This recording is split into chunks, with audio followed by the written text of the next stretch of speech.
राज्य मंत्रिमंडळाच्या बैठकीनंतर मराठा आरक्षण उपसमितीची बैठक, दाखले देण्यासंदर्भात कार्यवाही करणार आणि महिन्या अखेरपर्यंत मराठा आंदोलकांवरील गुन्हे मागे घेणार असल्याची विखे पाटलांची माहिती.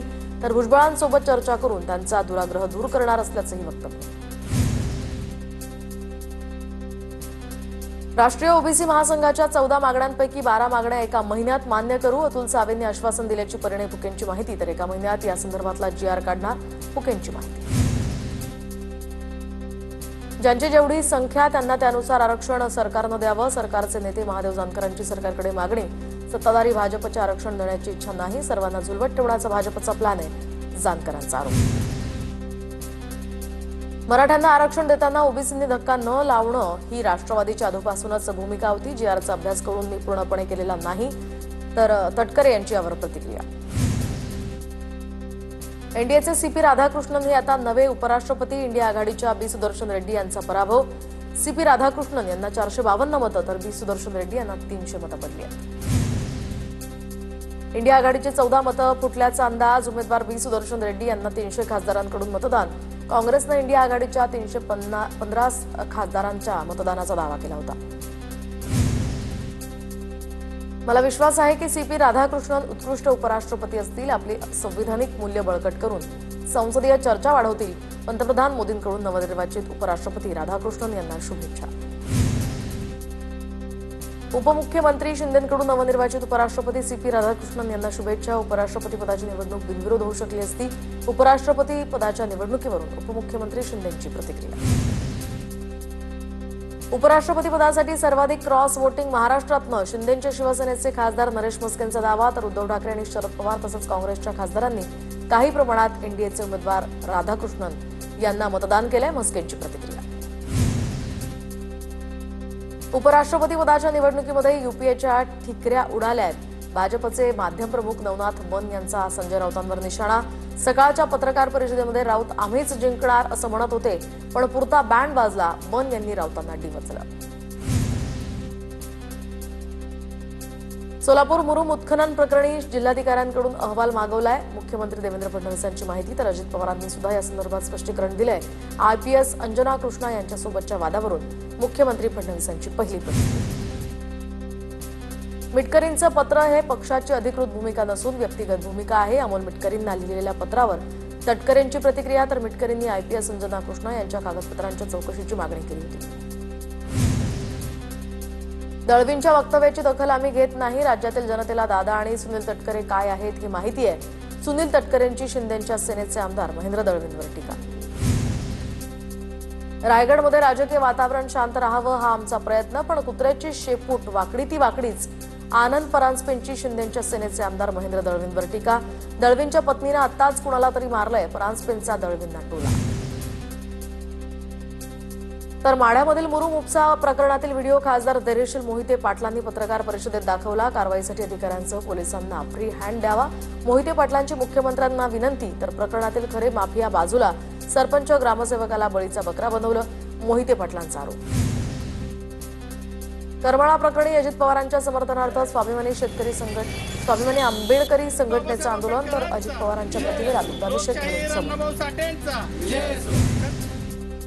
संजय शिरसाट यांना टार्गेट केलं जात आहे. शिरसाटांनी घेतलेल्या निर्णयासाठी SIT नेमली नाही. सिडको गैरव्यवहार प्रकरणी उदय सामंतांची प्रतिक्रिया. ठाण्यामध्ये सत्ता आणायची असेल तर रावणाच्या अहंकाराचं दहन करावं लागेल. गणेश नाईकांचं एकनाथ शिंदेंना प्रत्यक्ष आव्हान. तर महायुतीचाच महापौर ठाण्यात बसेल, खासदार श्रीकांत शिंदेंचं प्रत्युत्तर. टीकेला कामातनं उत्तर देता येतं हे फडणवीसांनी दाखवून दिलंय. फडणवीसांच्या फिनिक्स या वक्तव्याकडे सकारात्मकतेनं पाहतो. फडणवीसांच्या प्रश्नावर उदय सामंतांची प्रतिक्रिया. एकमेकांवर टीका न करता महायुतीचा धर्म पाळावा. शिंदेच्या शिवसेनेवरील गणेश नाईकांच्या टीकेवर निलेश राणेंची प्रतिक्रिया. तर नवी मुंबई पालिकेचे भूखंड सिडकोनं विकल्याचा आरोप करत नाईकांनी नाव न घेता शिंदेच्या सेनेवर निशाणा साधला होता. काँग्रेस नेते वडेट्टीवार बाळासाहेब थोरात, अमीन पटेल यांच्याकडून विधानसभा अध्यक्ष राहुल नार्वेकरांची भेट. तर विरोधी पक्षनेतेपदासाठी काँग्रेस नेत्यांनी विधिमंडळ नार्वेकरांची भेट घेतल्याची सुद्धा माहिती. विधान परिषदेचं विरोधी पक्षनेतेपद हे काँग्रेसला देण्याचा निर्णय झालाय. ठाकरेंच्या शिवसेनेचे आमदार भास्कर जाधव यांची प्रतिक्रिया. विधानसभा ठाकरेंकडे आणि विधान परिषद काँग्रेसकडे राहील असा निर्णय झाला. जाधवांची माहिती. नरेश मस्केंच्या खासदारकीला आव्हान देणारी राजन विचार यांची याचिका हायकोर्टानं फेटाळली. यावर नरेश मस्केंनी हायकोर्टाचे आभार मानलेत. लोकांमध्ये चुकीचा संदेश पोहोचवणाऱ्या, मानसिक त्रास देणाऱ्या राजन विचार यांना कोर्टानं चपराक दिल्याचं मस्केंनी म्हटलं. आयुष कोमकर हत्या प्रकरणी सर्व 6 आरोपींना 7 दिवसांची पोलीस कोठडी. आरोपींना पुणे कोर्टात केलं हजर.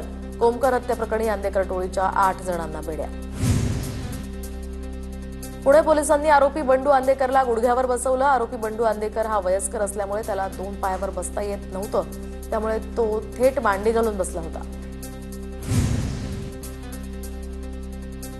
बाबा सिद्दीकी हत्या प्रकरणामध्ये झिशान सिद्दीकींचे मुंबई पोलिसांवर आरोप. मुंबई पोलीस घाबरताय का? झिशान सिद्दीकींचा सवाल. तर अनमोल बिश्नोईला इथे आणा आणि विचारा हे कुणी करायला लावलं. मुंबई पोलीस सध्या खूप तर्कहीन उत्तरं देत आहेत असाही आरोप. दिवाळीची भेट म्हणून दहिसर टोल नाका पुढे ढकलणार. वर्सोवा पुलाजवळ टोल नाका स्थलांतरित करण्याचा विचार. परिवहन मंत्री प्रताप सरनाईकांची माहिती.